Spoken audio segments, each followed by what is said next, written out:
Oh boy, it's been a week and a half, and boys and girls. Oh fuck! They're really jonesing, aren't they? What's going on? They're back, and we've got some fucker. I have no idea who he is on the show. This is a Nothing Sacred show for the 16th of February 2017. I am Cruise Control. I am Maxwell Silverhammer. I am Keith Jones, aka Fezo the Mad One. Fezo the Mad One, Fezo the Jonesing, Fezo the fucking soul catcher. You fuckers remember this dude, right? I have no idea who this motherfucker is. I don't give a fuck. Honestly, I mean, I'll let Brett have anybody on this thing because I just don't fucking care. But hey, welcome to the show. Welcome to the fucking Nothing Sacred show. It is that time of the week where we do a show. We haven't done one in a week and a half, so here we are. We got three of us here. We got Fezo here joining us. So what's up, Fezo? How's life going, man? How's everything? Yo, life is good, man. Life is good. I mean, other than the fact that if I walk outside of the door, I'm scared that an ice truck might pick my black ass up. But hey, it's good. An ice truck? The ice. Look, you know they rounded up motherfuckers out here. They're like, look, hey. Do you look Hispanic? See, he's black. Oh, but that hysterical. This hysterical bullshit, man. Come on now. You know what's? I'll tell you what's crazy is, and we might as well just jump right the fuck into it. Fuck it. This is where we're going. Well, and everybody's making a big deal out of this, and you voted for that. They're all fighting on Facebook and all kinds of wild shit. And but you know what, man? I mean, to be fair, we let it all happen as Americans, so. Oh yeah, I'll tell you the funniest shit on election night. I was in Wisconsin. I was getting ready to do a conference, and I was sitting there, and they had the balloons and the setup. They had the ballroom. They had the big ass screens with the election results, and I said, "This shit is going to be funny." And as the night went on, you could see the depression setting in. That people are like, "This shit really, And I just thought it was funny because I was like, "What the fuck did you expect? What did you expect?" Well, it's America.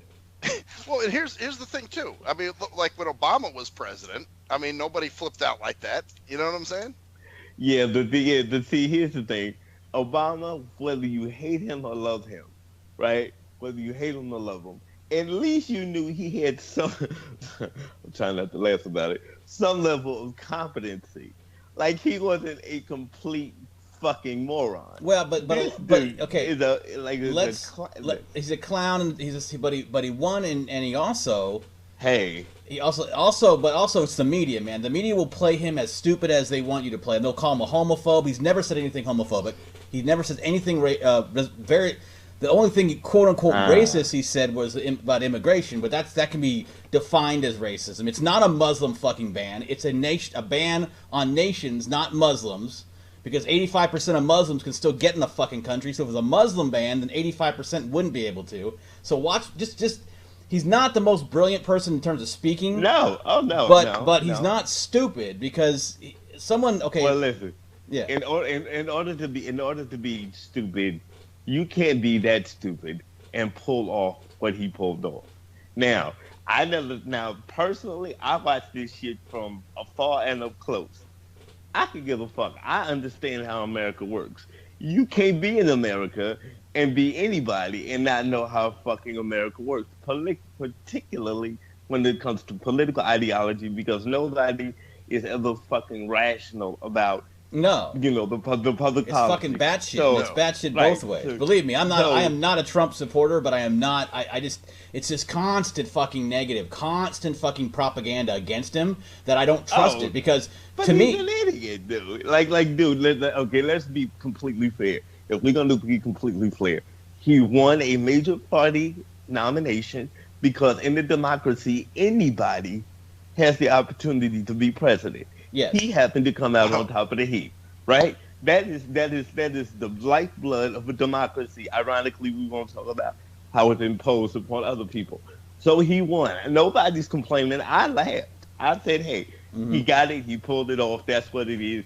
You get what you pay for. But when you stand back and you understand that what the fuck they are campaigning for, he ran on put me in office, right? I'm gonna do A, B, C, D, and E, and people, yeah, fucking burn them down. And people, white nationalists and Ku Klux, whatever the fuck. It doesn't matter. But when you stand up in front of the world and you know that you are in the most powerful seat on the planet, you have to have some sort of seriousness about you. Regardless of how you're portrayed, you have to have some seriousness about you. The Twitter shit is awful. That's not ridiculous. That's not too much to ask. No, so the Twitter shit is fucking just insane. Like I don't have TV anymore. I don't watch the news, and I'm actually thinking about getting off Facebook just because it's so fucking stupid. Everything is just extreme. Well, you know what I love about Facebook is when you get in a debate with somebody, they start sending you all these links. All the links. It's like, okay, don't you have your own opinion, or does the internet give it to you? How's that?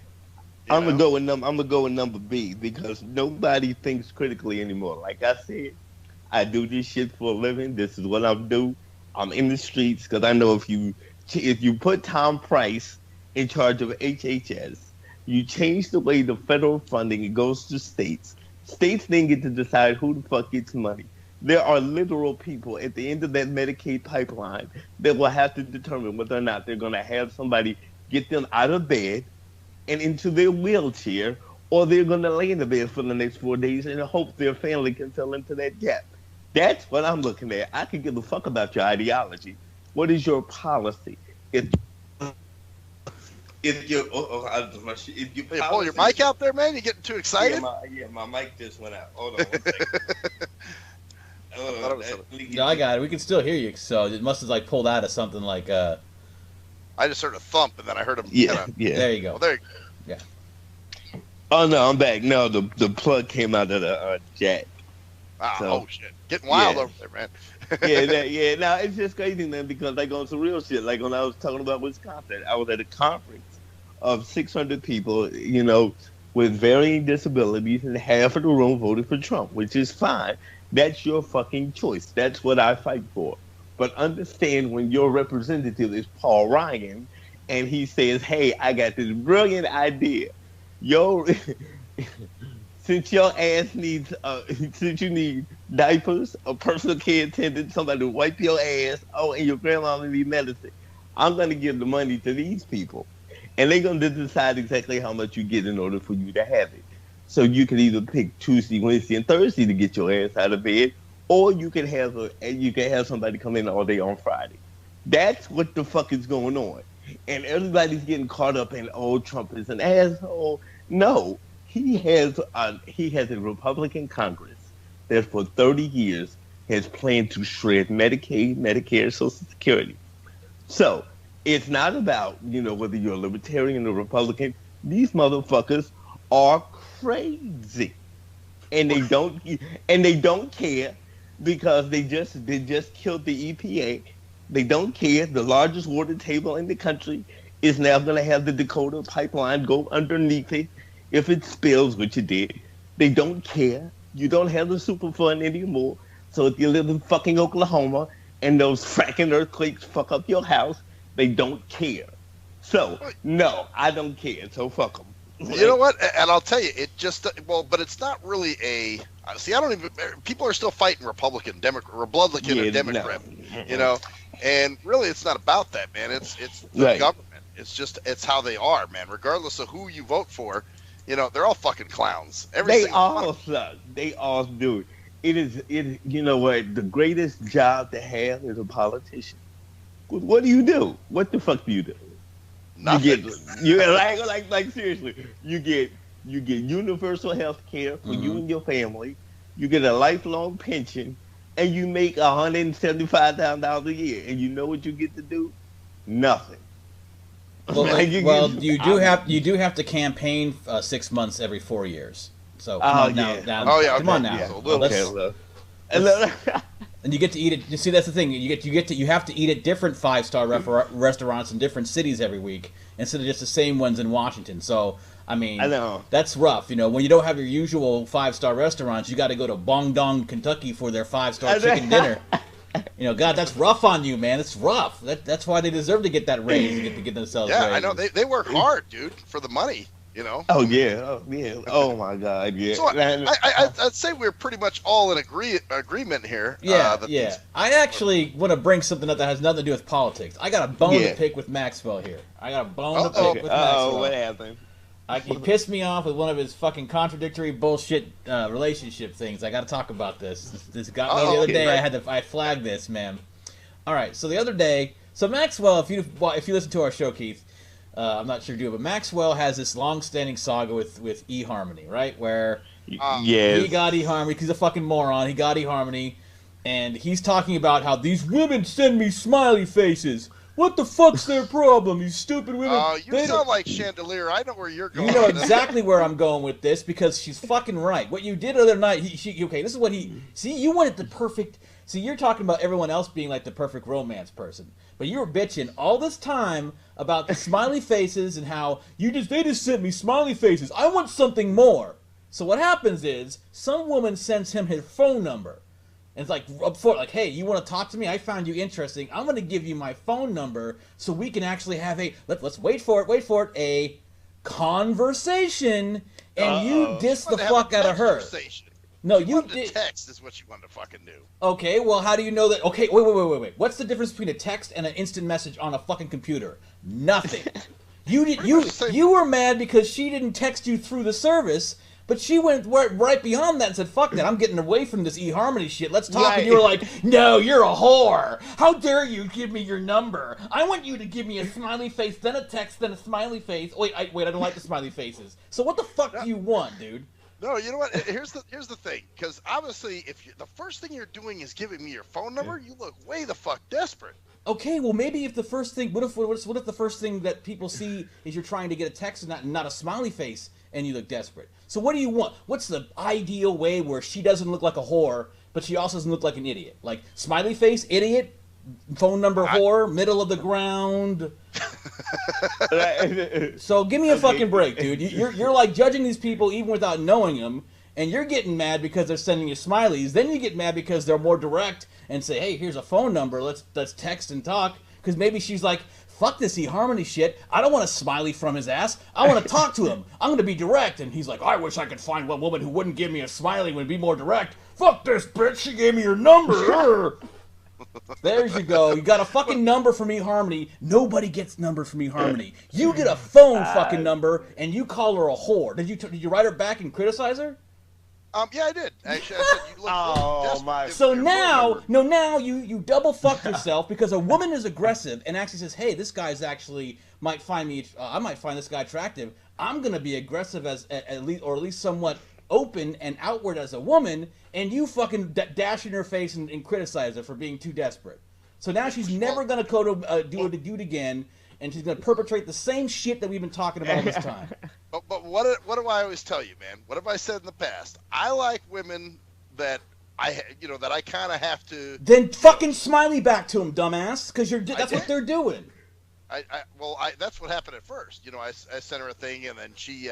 That's when she sent me her message and said, "Would you like to chat? Here's my phone number." Oh, and let me point this out. She lives in Kansas, so what the fuck am I gonna do with that? Get on the fucking airplane? Talk to her? Or no. You might. Okay, so what you wanted to? Okay, so what did you write her back to? I'm sure it was very lovely and very non-condescending and non-dickish. What did you actually write her back and say? All I said was, wow, you gave me your phone number already? Damn, How do you know I'm not some kind of serial killer whack job or something? And I was like, that actually looked pretty desperate, actually. Wow, that's fucking sad. No, that's dickish on. You're such a that's so fucking. You can't complain because you're doing the same shit you're accusing somebody else of. I'm sorry, that got me pissed because it's like, dude, you've been complaining about this whole shit. There's nothing going on here. This is boring. Yet you'll get on a fucking chat line and chat with chicks you don't know who call into a chat line with no problem. But someone gives you a fucking phone number. Whoa, she's desperate. Motherfucker, you're the one who had a bottle of wine one night and spent $100 on a fucking membership. It's a fucking fucking. Hey, no, Fezo, you were trying to get a word in. Sorry. Yo, that shit is the funniest shit I've ever heard in my life. Because here's the thing. The irony is, it's a fucking dating site. So the whole issue about being desperate kind of falls the fucking apart because you're on a Dating site. Yeah. Okay. So everybody on there has logged on because in the real life, outside of their electronic connections, they haven't quite been able to connect with somebody. So fuck it. Now I was like, fuck it. I can't meet nobody on the corner or on the bar or at the job. I'm gonna go online. Hey, Fezo, Maxwell is different. He didn't get on there for the same reason she did. He's more choosing and he's got more standards. I mean, that's kiss my ass if you can just cut out the bullshit. When eHarmony, when he got on eHarmony, they sent him a thank you letter saying thank you for finally coming onto our service because he graced eHarmony with his fucking presence. Sorry, man. You know I love you, man. But of course, dude. He knows that. That's the whole point. We got to call him out on his bullshit. That's the whole reason. That's the reason I post shit like that anyway, just to trigger off dialogue. Not everyone's gonna agree. And so Chandelier had said the same thing I did, didn't she? Well, yeah, she said you're never satisfied. Seriously, like it's completely true. You're like, oh, well, she should have said hello first, and we could have talked. But not a smiley face. That's too minimum. Now, what she should have was a smiley, a wink, and a word like hello. Then it would have been better. But if she said, hello, how are you? She asked a question, that desperate whore, I'm going to write her back. And I'm going to tell her, you basically just fucking dissed her for being a fucking assertive person. For fucking putting her neck out, you dissed her instead of being like, "Hey, no, I'm not." You actually said, "Why'd you do that?" Now, when you get mad at girls who are playing hard to get, you have no one to fucking blame but yourself because you're perpetrating that shit. Oh, wait a minute now. I am the single most person that makes all these women do all this. No, my point is though, but you can't complain about women not actually talking to you when they do actually do something to talk to you. You not only write them back. But you write them back and fucking criticize them and put them down. How the fuck do you... What? Damn, dude. This chick lived all the way in Kansas. She just seemed very... The vibe I got was... Wait. The vibe you got from her giving you a phone number... How many smileys did she share? Was it from the different smileys she sent you that you got the vibe? Or just because she sent you her number?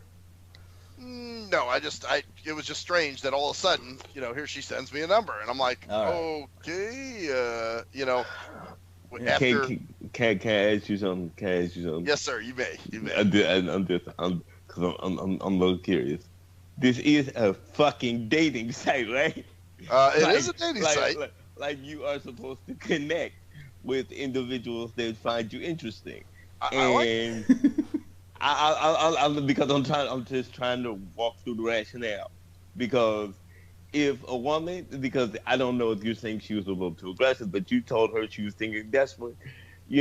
Typically when you want a woman to like you, you hope that she shares information like her fucking phone number, right? Because if they never give you their number, you will never even get so much as a hi. The end result of a relationship is what? You want to get to know her to do what? So you can hang out with her. So you can do what? So you can get cool with her. So you can what? Mm-hmm. Fall in love. So you can what? Fuck. And do what? Die. Okay, but you can't get to fucking if you don't take the fucking number. Okay. But again, this chick lives all the way in Kansas. Yeah, I know. So how's that even gonna work? Sort of like a chick all the way in California, man. That's closer. At least I can closer. Okay, but it's still easy. It's still a plane flight away, man. Anybody in Kansas? I guess my point here is you can't get mad at people not giving you their number when they do. It's not in your liking in your time fucking frame.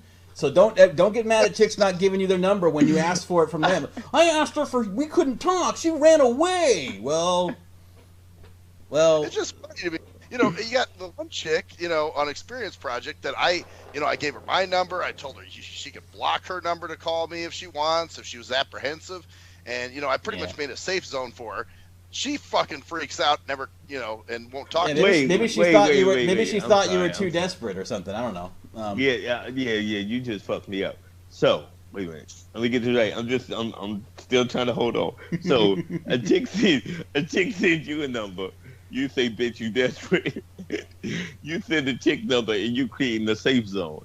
I'm a little fucking confused. Well, all right. Well, you're right. What happened? Well, one was about a year ago, and then, or no, 2 years ago, actually. And so, see, now things have changed since then. No, I don't know, man. I just, like I said, she was in Kansas, and I was like, oh, man, this is some bullshit. I'm not fucking with this. Which is fine. Dude. My big, go ahead, Fezo. Your floor. I'm sorry. This shit, like, dude, this is the funniest shit I've ever heard in my life. Like, I know dudes like, damn, like dudes who are dying to get numbers. That because ultimately, like nobody, like if you're on eHarmony, clearly you've watched the commercials. Sure. Clearly, like, and they sound so like fuck. eHarmony, man, you doing your thing. So now you got a woman who's like, you know what, skip the bullshit because they're gonna charge us.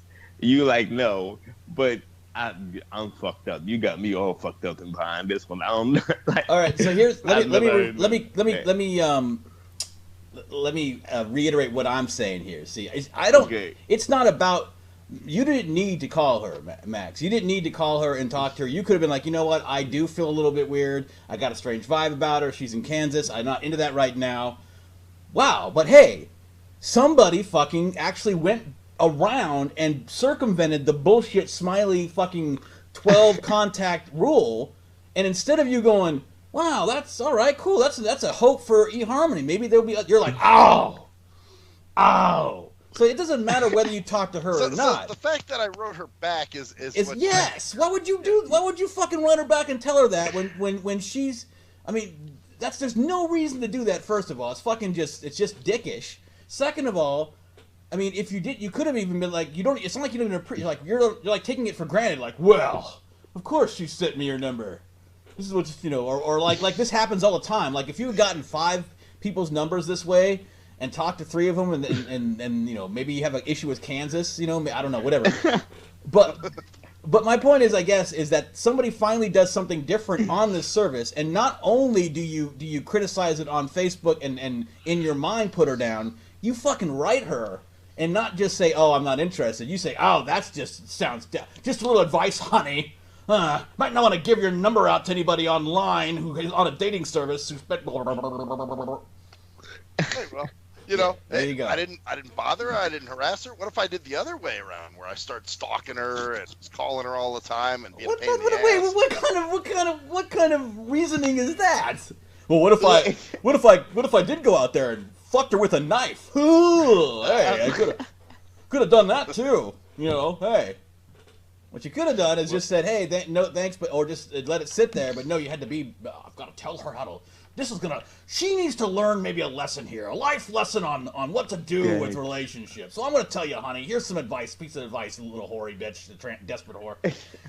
Don't you dare give your number to any man on the internet, because you might get, you know, stalked. You know, what kind of stupid dummy are you? Don't ever be aggressive. Don't ever be assertive. Don't take chances, because I will chase after you. But only if you give me more than a smiley on the first time we talk. You have to give me a little bit more than a smiley. Oh, and on the second time you talk, you got to give me 2 smileys and 2 texts. Yeah, there we go. So I've been waiting to vent on that for a couple of days. So I don't want to bash it into the ground. That's funny though. I mean, you guys are right. You know, I probably should have just not written her back if I wasn't interested. You know what I'm saying? So Fezo and Cruise Control double teaming the silver hammer, fucking that shit up. Right on, Fezo. Awesome. Dude, all I have to say is, wow. Well, since we're on the subject of women, I have a scenario I want to run by you guys. Something that happened.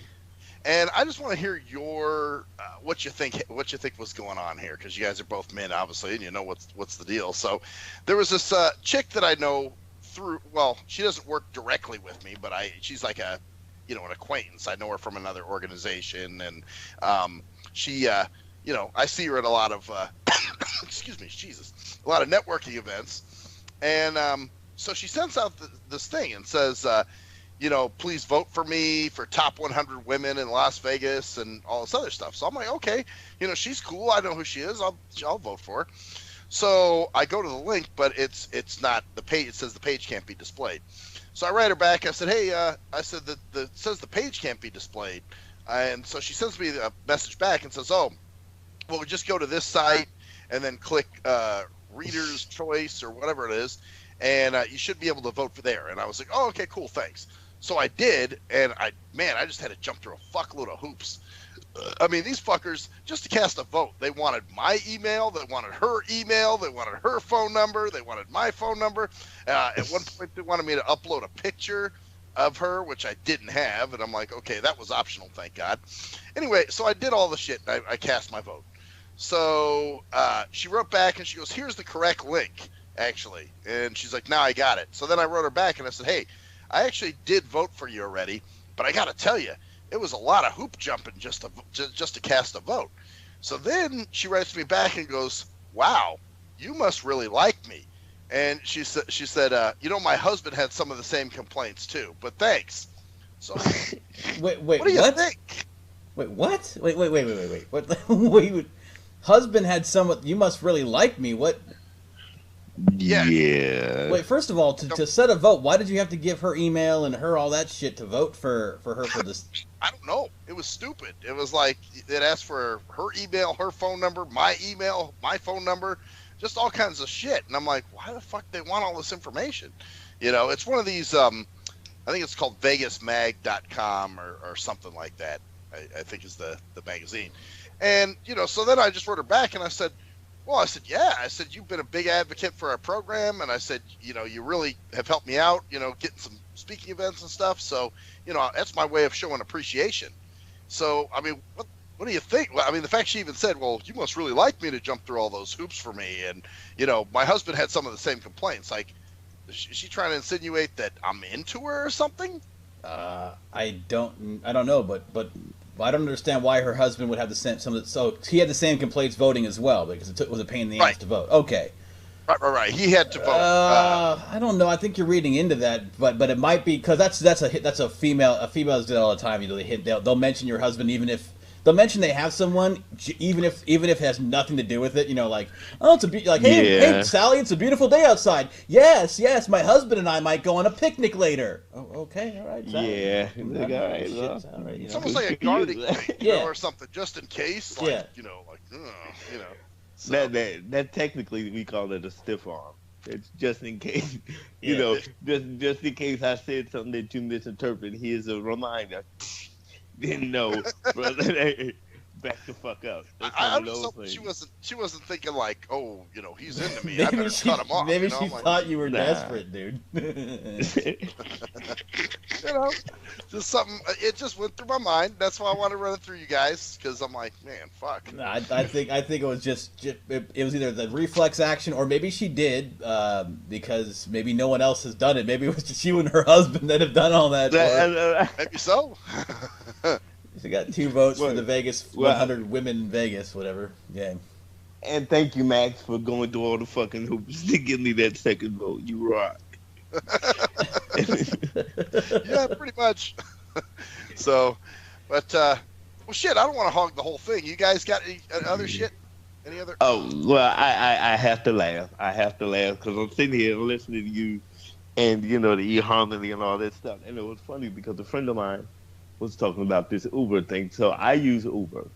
Now, using Uber or Lyft or anything is just the 21st version of trying to catch a cab.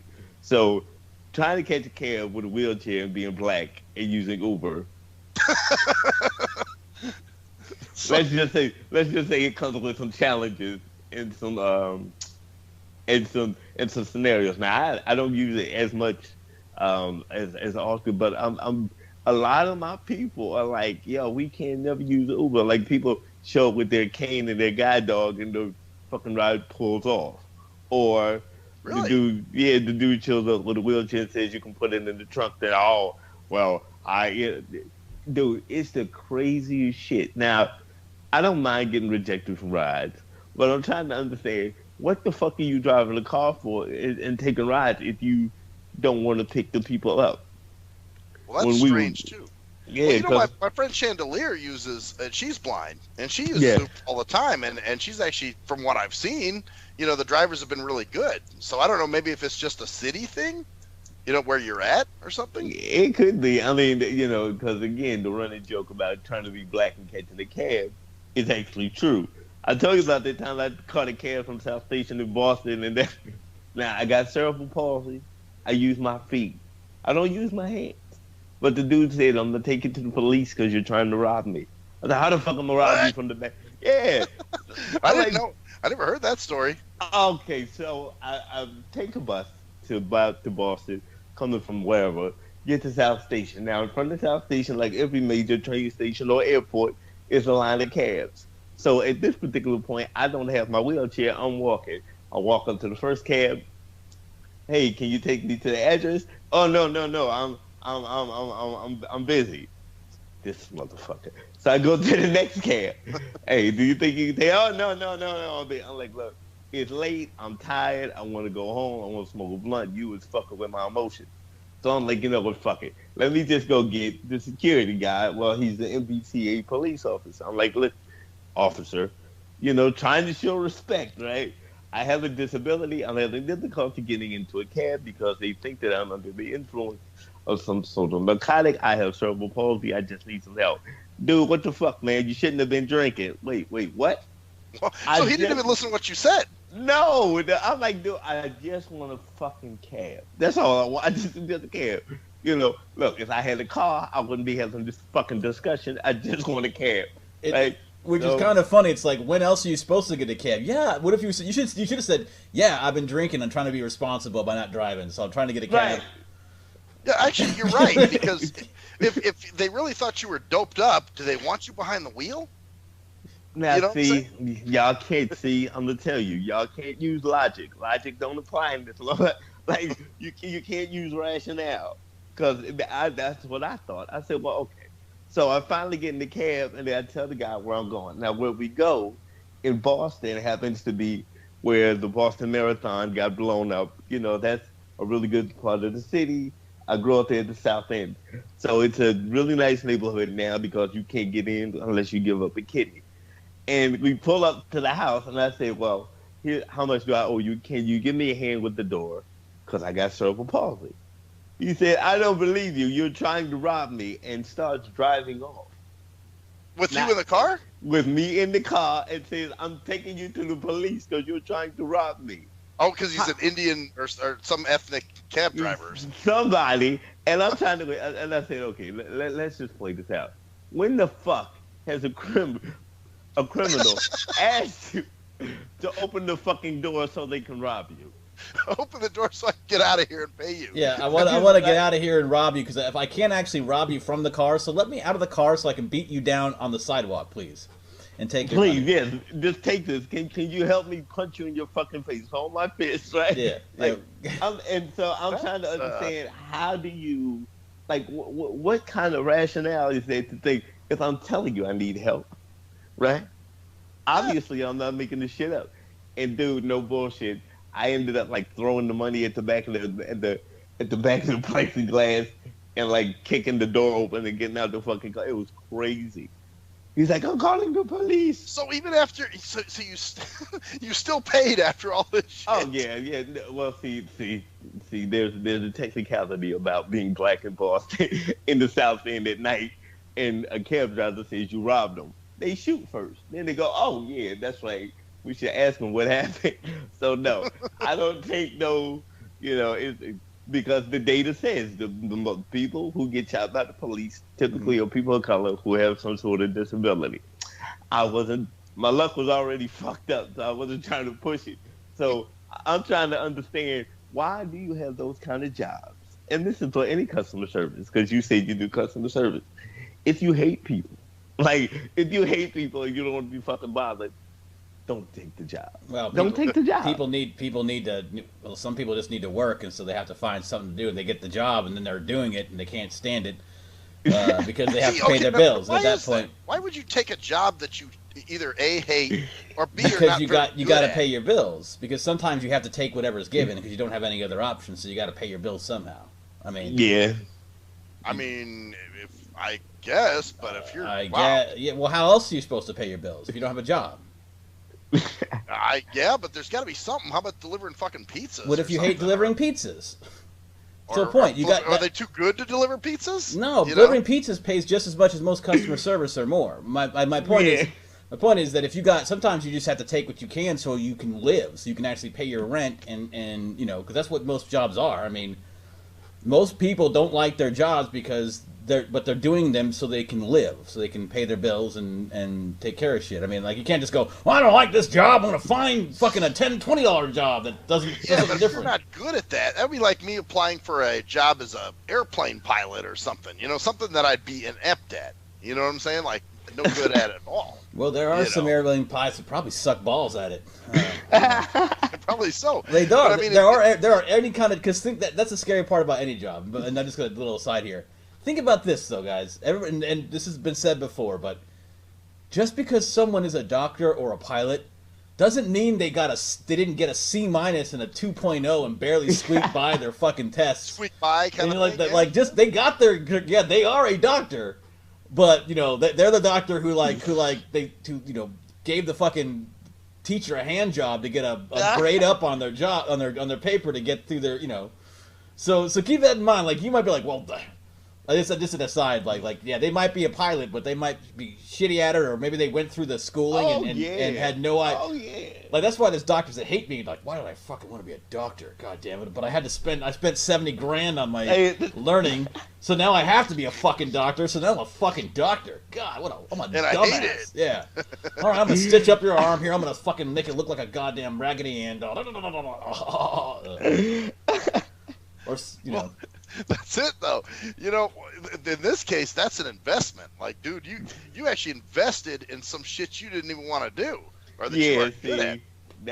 Well, that's another thing. Uber. Bullshit. Yeah, people think they can do, because I'll tell you why, and I'm going to stand up for the customer service agent here a little bit, because I am one. Okay.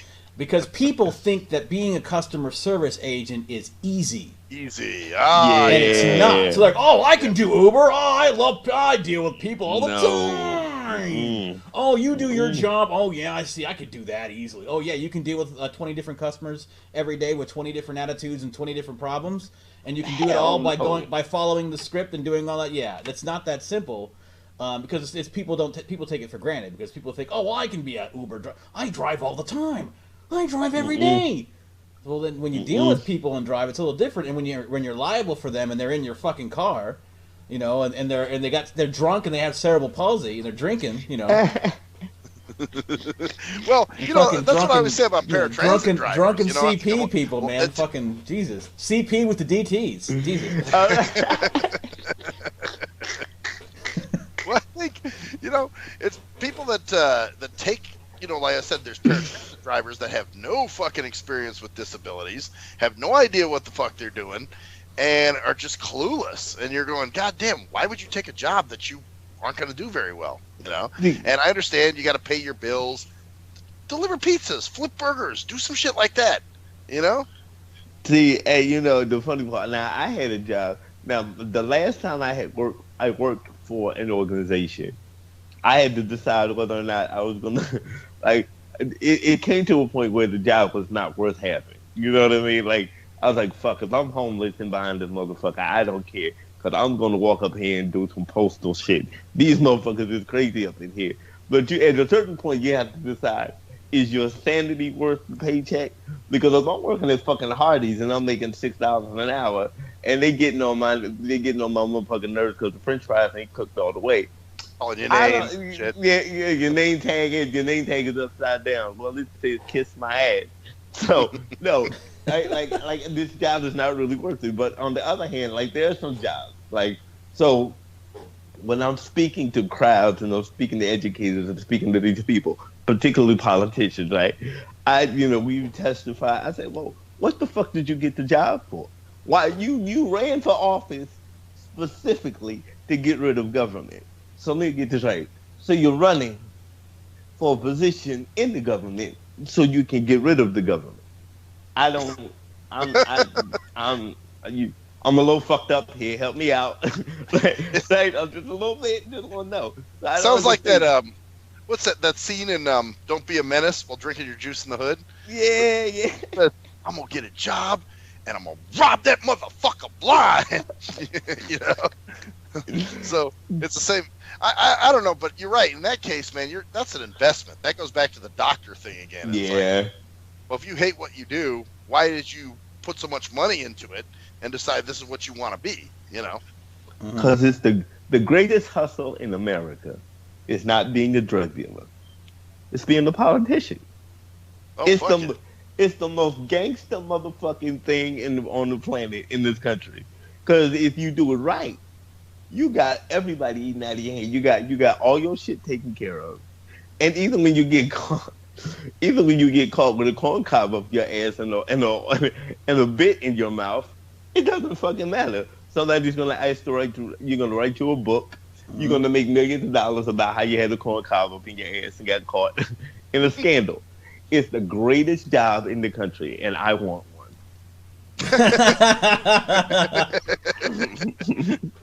and I want one. Spit.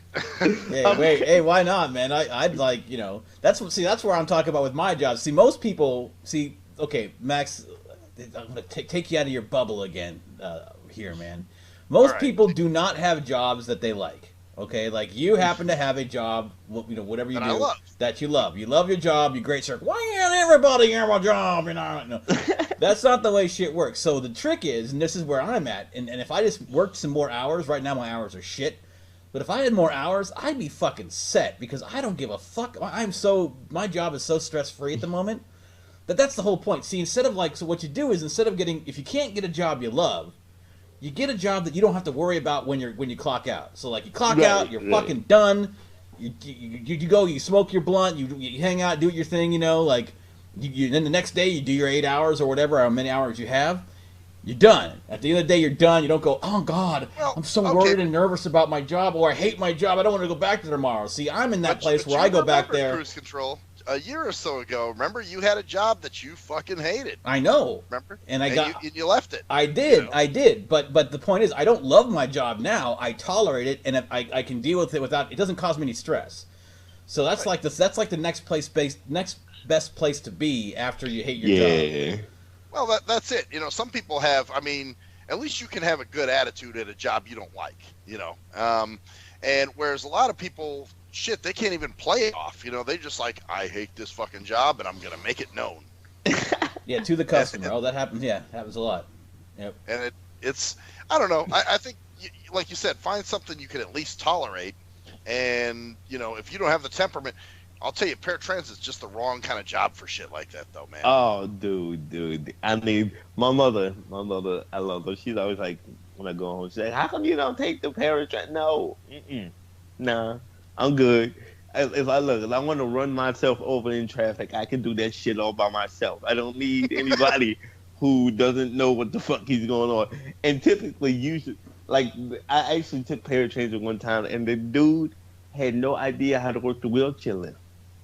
Like, what? Isn't this like, okay, so have you ever worked with people with disabilities? No.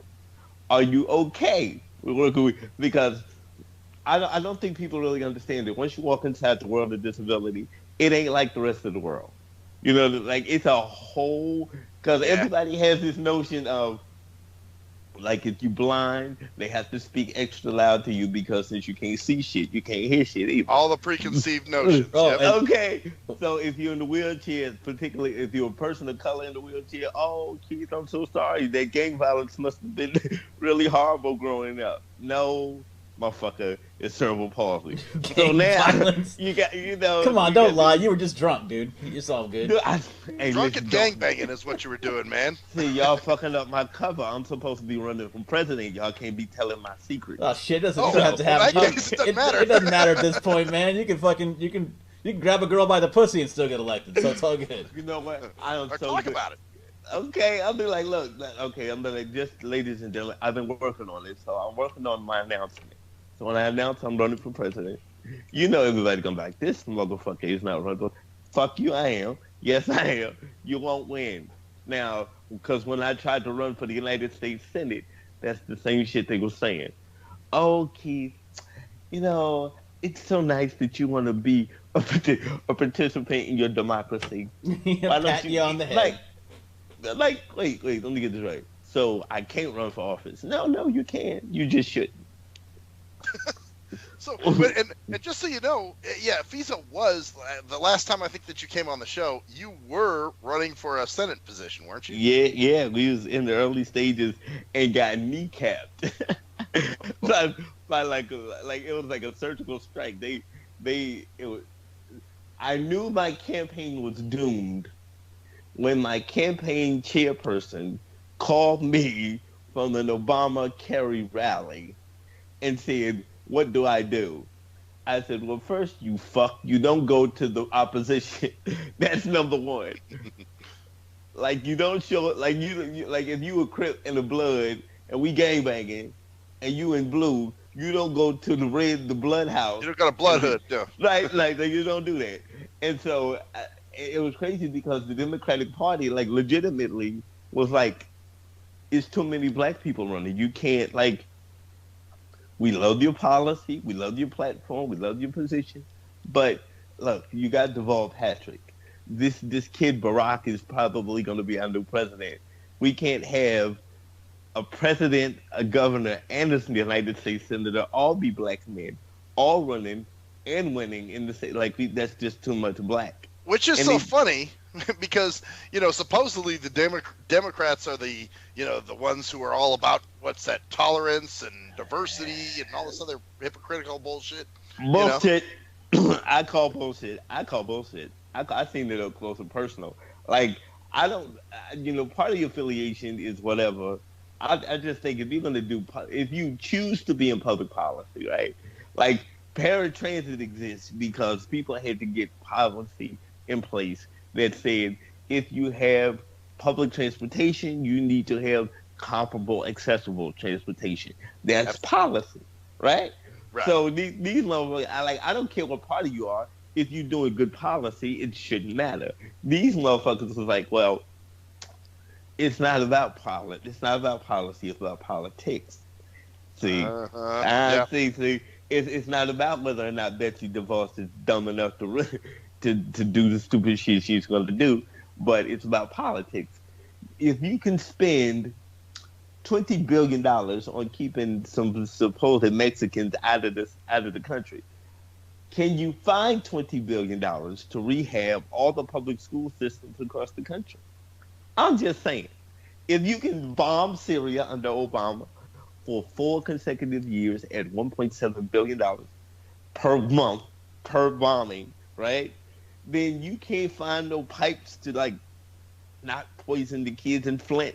There's no fucking rationale for any of this shit. And then at the end of the day, we all stand back and go, well, we deserve it. No, I don't deserve you crazy motherfuckers in the White House. I don't want you in the White House because I grew up under Reagan, and we were all scared that Reagan was going to push the button. Donald Trump may actually push the fucking button. And I don't, and at this particular point, when you stand back and you say, what irks you? What irks me is that people are so caught up in what's different about us as opposed to what's common about us. We should be able to not be sick. We should be able to get a job that even if we hate it, that we ain't working 5 of them bitches because our light bill is high. And we should be able to walk down the street without getting knocked in the fucking head. Those are really basic shits. Pretty much. But it's that's not shit you can argue about, is it? No, not really. Not really. But that's the problem. Is we're so like I've talked about on the show constantly. Is the division, the identity politics. You're Republican. You're Democrat. You're white. You're a man. You're gay. You're straight. You're black. You're Latino. You're blah blah blah. You white privilege. Black lives. All this shit. It's like it's all meant to keep us not focusing on the common shit that needs to get done. Because we're all focused on our individual, like, group necessities. Like, well, I'm a woman. I need vagina cleaners every day. And they need to be clean. They need to be free because it's just my rights. No, what you need to do is worry about, like, how about worry about the people, like, being sick or people getting hit in the head or the homeless. But, well, most homeless are men. Yeah, that's why I don't care, So my point is that it's all about, like, this group mentality where they think they're being so... most people think they're being so like compassionate, but if it's not within their group, their compassion just stops. I'm so compassionate. I'm so glad you said that. I'm so glad you said that. The craziest shit is we showed up. Me and my man, we do krip-hop, and we do all of this Black Lives, we do, pro-black. It's not just pro-black, it's pro-human because we deal with everybody. We don't discriminate. But you're conscious, is what you're saying. But yeah, I'm conscious. I mean, my background, I have no choice but to be conscious, being a person of color in this society the way it's constructed. But that doesn't mean that I can. The goal is we trying to give people equal treatment. Wait, okay, let me say it again. We trying to get people not to be fucked up by the cops, regardless of who they are. So I'm saying that we show up at a rally, and I show up at the rally, and they go, "Oh, we didn't know you were coming." Wait. So, because I showed up in a wheelchair, it's an issue. Isn't this a fucking justice rally?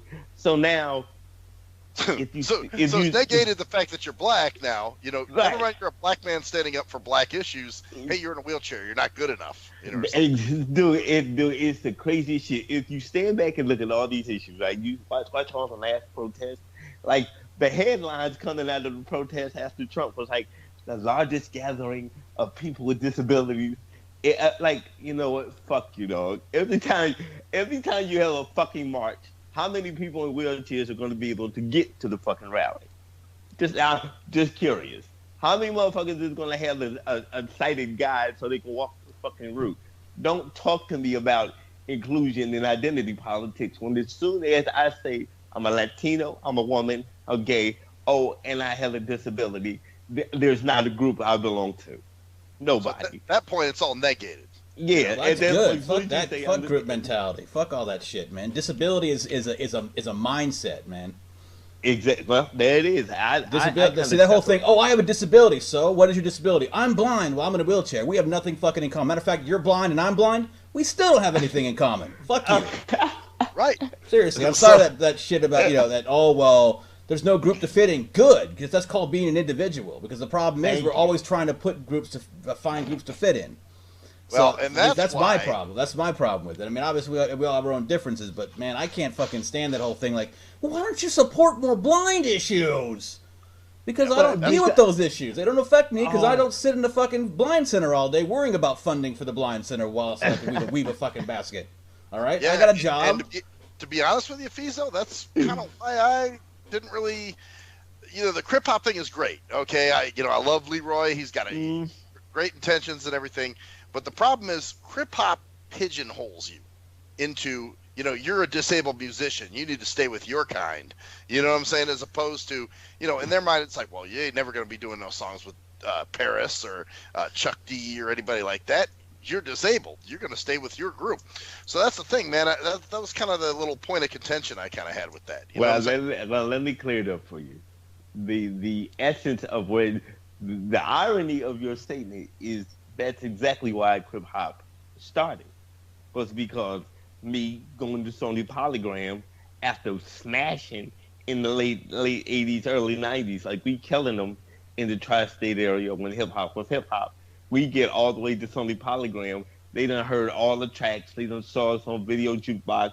I'm killing them. We murdering them. Get to the fucking place. I roll in. It's me, my boy. It's me and my crew. We roll in. The first meeting was fantastic. My man, and then this is the second out of three. The first meeting, the guy who said he was going to represent us took our take you back. He took our demo tape. You should know demo cassette tape. Okay, our TDK 90-minute demo cassette tape. Damn. Okay, took us back. And then the guy told about the group, and the guy said, "Well, we like the group. We love the music. We love what they're doing. But we want this dude to be the rapper. We don't want the other guy rapping." And the only reason they didn't want me rapping was because they had found out I had cerebral palsy. So they literally didn't want me to rap on any of my productions, any of my lyrics. They wanted me to write. They wanted me to produce. They didn't want me to perform. Now, and at the New Music Seminar, this has been at every. Only now have you seen groups or artists with disabilities being accepted beyond the novelty. Like, hey, we got a albino rapper, or hey, we got this kid who got his face shut off and his ass turned backwards, but he still raps, right? Like, right. Like only now. And so, in terms of what krip-hop started was because we didn't have a platform to put the music out. Like, I could not. You can't get on radio and say, I'm Fezo, I'm the mad rapper, whatever. As soon as there's a visual attached to it, every record promoter is like, oh, well, yeah. we don't know how to promote. So I get what you're saying in terms of being pigeonholed, but when there's no hole to even go to, you know what I mean? You got to make your own space, and so that's it. Yeah. So and we made our own space. So it was you kind of had the strength of numbers. I don't know. For me, man, when I was doing music, I didn't give a fuck. I was like, okay, people aren't accepting me, but I don't give a shit. I'm doing it anyway. Remember, Cruise Control? We used to go do those fucking the bars and shit. Oh yeah, you get all weird. You know, oh wow, and people would focus on because that's another thing too. Like I guess one of the problems that I have, and this is I'll use comedy as an example. Yeah. Like if your raps are about like, well, I've got cerebral palsy and I ride in a chair, whatever, and that's all your rhymes are about, then it's kind of like that's kind of like pigeonholing yourself. I understand the krip-hop idea, but like that's why I don't like, because whenever you have a blind comedian or a deaf comedian, it's all the same fucking shit. Jokes. Blind jokes. Yeah, okay. Do you have a life beyond that? Is that all you? Is that your gimmick? Are you a gimmick or are you a human being? Like I've tried to do because I'm my eyesight's bad and I might mention it as a way to get for insights, like, but it's not gonna be like, yeah, I'm visually impaired. Walk up to the woman in the make a joke about blind Joe. Walk up to a woman in a club and say, "What's up, baby?" And she turns around and she says, and I say, "Oh, mom," that was a joke that I had a while ago. But the point is that once you do that, you can't get mad at people, in my opinion, focusing on that, because that's what they're gonna focus on. Right. Because you're focusing on it. It's like the gay pride parade. You focus on gay pride, and then you get mad that people are only thinking of you as a gay person. Because that's all they know about you, because that's all you fucking focus on. Right. I got gay. Right. I'm an individual, gay pride. Oh, okay, so what do you do as an individual? Well, I've survived because I'm gay. So the best thing you've done as an individual in your life is survive life as a gay person. Yeah. But I don't want people to think of me as gay all the time. I'd like them to see me as me. I'm waving a rainbow flag that says, I like to suck dick, or whatever. I don't know, whatever. The point is, making a spectacle of myself. The point is that it's the problem is that you're right. That society will look at you like that. So in order to get noticed, you've got to go into that niche or whatever, and then you've got to try to expand out of that. And that's where the problem is. And that's hopefully that's where the social media and other things can come in to kind of open things up for more people. Because like you said, Sony. Oh my gosh, the image. Oh my god, it was Oh and the way you just said it about, and see, that's the thing about krip-hop, is that yes, it's disability, you can't deny it, it's in your motherfucking face, but when you listen to the music, like, it's some really hot shit. When you listen to the poetry, it's some really hot shit, and it talks about everything. It doesn't, you know what I mean? And so. Well, that's the thing. There were some good krip-hop artists like DJ Quad and what's that guy from Atlanta that's in the wheelchair? I can't remember his name. Shit, I don't remember. He was at one of the krip-hop things too, but he was really good. And me, like shit. Well, yeah, of course, man. So I mean, I laugh because it's funny. Like when I write my music, I don't write like, oh, today I'm in the wheelchair, tomorrow. Like, no, motherfucker. Like, I can talk about. I got the party joints. I got the nasty, you shouldn't let your daughter hear this shit because she's going to get crazy joints. I got, this might get me arrested type shit. But that's being an artist. You know what I mean? This is the thing, I'm going to be a disabled performer. Okay, then you go do that. But I am an artist. That just so happens to have. But since once I step outside of my door, I can't be blind to the way. I understand that absolutely. Yeah. So. Oh yeah. And I laugh because like it's funny because people I've known for years. Well, no bullshit. I had a friend of mine actually tell me. He said, "Yo, dog, we can blow the fuck up, but you should let me get all your tracks because you too crippled to rap." Wait, what? You too crippled to rap, man. You too crippled to rap. See, rappers need to stand, man. They need to be able to stand so they can drop the mic from a larger distance from the floor. You're too crippled. So this guy actually said that you're too crippled to rap. Too crippled to rap. You should make a rap called "I'm too crippled to rap." I was gonna say it sounds like a track now. Oh my Too god! crippled to rap. I've been told I was okay. So here's the thing. I literally, which is why I always chuckle when people go, "Oh my God, Keith, you're such an inspiration." No, I'm not an inspiration. I'm a fucking man. But if that's what you want to do, that's what you want to do. Yeah. So they told me I was too crippled to teach when I applied at the Boston Public School system. I literally had a meeting, and the guy was like, "Well, you know, the students change classes, and they walk down the hallways. Are you okay with kids walking down?"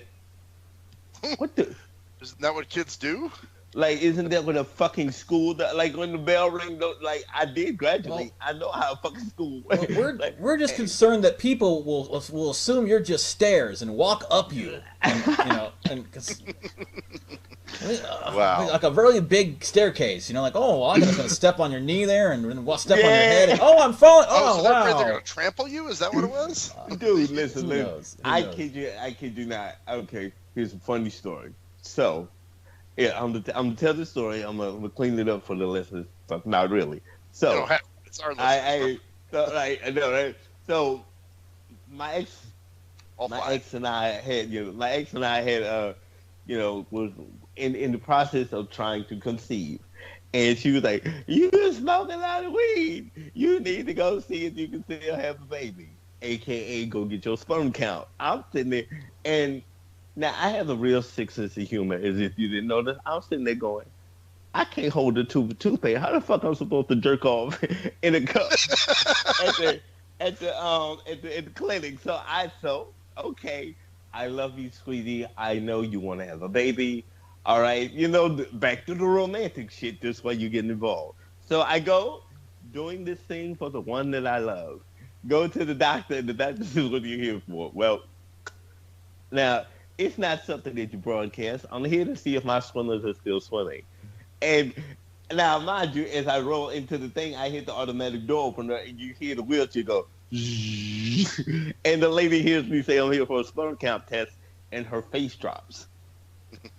Because, if you have a disability, you're not supposed to be fucking. So, you're not supposed to have any sex drive at all. Any, right? So we go to the thing, they do the blood pressure and all that, and she says, "Go to the front." Now, it's not that I want everybody to know my business. I understand how funny this shit is. I'm going to see the scenario play out. So I take the paper to the front desk, I lay the paper down, and the black lady says, "Oh my God, he's here to see if his sperm is counted," and yells at the top of her fucking lungs. Wow, and broadcast it all over. And broadcast it. And from the back, the Asian lady says, "We not have no kids." I'm like, oh my God. Now, unfortunately for me, the wheelchair is this big-ass black wheelchair with a black man in it, and the only people in the waiting area where we are 5 white women. Listening to she's like, "Hold on, I got to call the other place." The lady gets on the phone at the top of her lungs, calling over to the other doctor site, talking about, "We need a sperm counting kit." And I'm sitting there going, this is crazy. Now, mind you, it's whatever. But then she comes to me and she hands me a paper bag and it's stapled, and it has instructions on how to fill the cup. I thought I figured it out. Well, I think they do give that to everybody. I think that they do. Yes, but again, it's fine, except for the fact that my cerebral palsy affects my hand. So when she handed me the cup, I said, "So are you going to help me?" And she looked at me like, but isn't that a reasonable accommodation? I can't use my hand, right? That's very reasonable, sure. Okay, like, hey, until I blow a load. Just stroke my schlong for why don't you can use your mouth too if you want to, baby. I know, like, hey, look, all I know is that I just need some assistance. So, and the crazy shit is that the whole time they kept looking at me in utter disbelief. Like, they were looking at me with that look you have, like, he's really actually going to, like, have sex? Because, again, if you're in a wheelchair, you don't have sex. If you blind, you don't have sex. If you have autism, like, if you got anything, you just don't have sex. if they give you a disability, you supposed to not be fucking. I didn't. So my question is, how did you get to empty into the cup? I didn't. I wasn't doing that shit. Fuck out of here. Because the thing was, first of all, that at the end of the story is when I finally got home. The irony was after going through all of this shit to get this fucking a fucking solo cup with a top on it. I get home, I find out that she found out that she was pregnant already. So I just went through all of this shit. I had my vision put all out in the fucking street, having this woman look at me trying to figure out how I'm supposed to jerk off in the cup. And I didn't have to go through that. You get them. I should. Pretty amazing. It's pretty amazing that she got pregnant when you didn't have any sex. You know. I know, right? Jesus, man. Ejaculate conception, dude. That's funny shit, man. So, anybody else? Anybody have anything else today? I have a small one here. Little irk here. This is another one from our favorite psycho progressive. Not favorite psycho, but just the same one. More and more, basically the same person. I'm like, oh, please don't say this. Please don't tell me you're saying this. Well, there's this thing called manspreading. I don't know if you know what this is. We talked about this before. What? Manspreading. Manspreading is when men sit on a subway. Only men, of course, because women don't do it. Yeah. Men sit on a subway and they spread their legs too wide and take up more space than they quote unquote need to. Well, and a lot of that is because we have testicles, because that's just, sometimes you have to kind of sit a little. We have narrower hips and testicles, so we tend to sit with our legs open just because we're dudes. But she posted a picture on Facebook.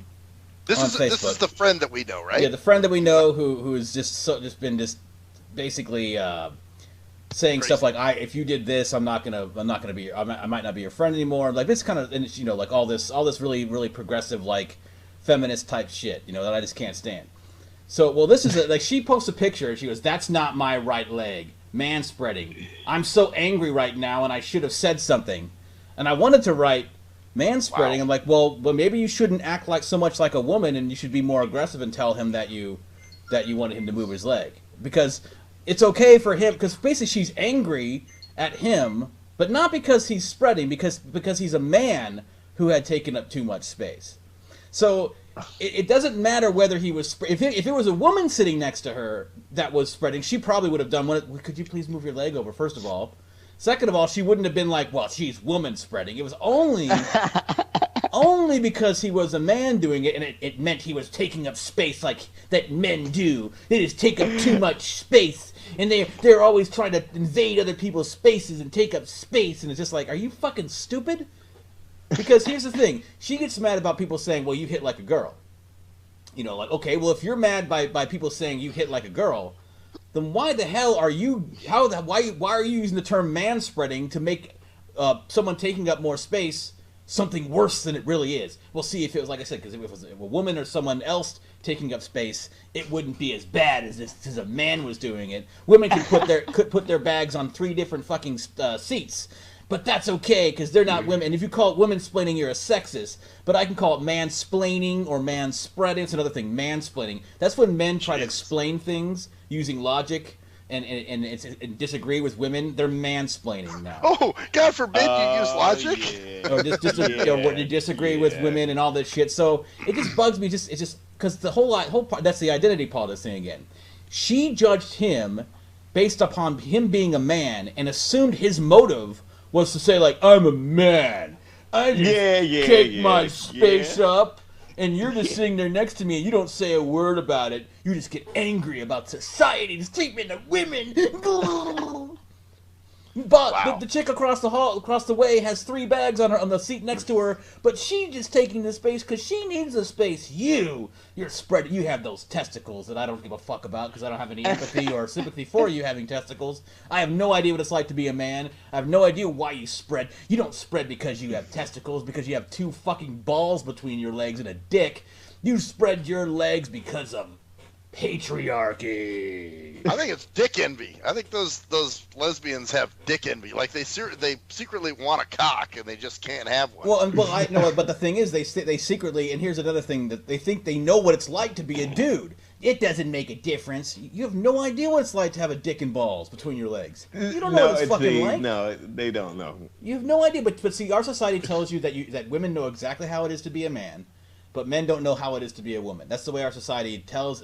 Because women have been oppressed. Women victim. Women weak. Men bad. Men. Well, women are strong predator. in certain situations. It's all flavor of the month. No, yeah. But my point with this is just how it illustrates the idea. If it was anybody else, if it was a woman sitting there who had taken up too much space next to her, she might go, "Wow, this woman's rude."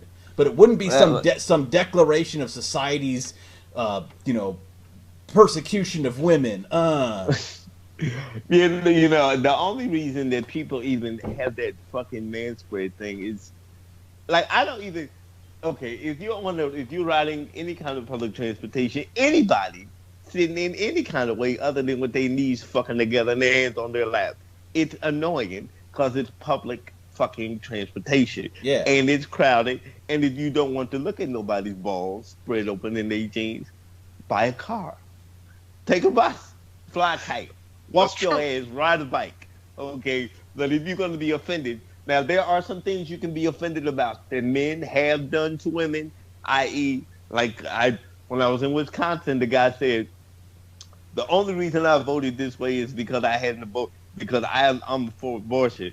I don't want no abortions to be legal, because I'm a Christian. And I said, but dude, you will never be pregnant, ever. Ever. So when the fuck did you get to tell her she got to keep that shit inside her when you will never be in that same position? I completely agree with you, but I totally agree with that.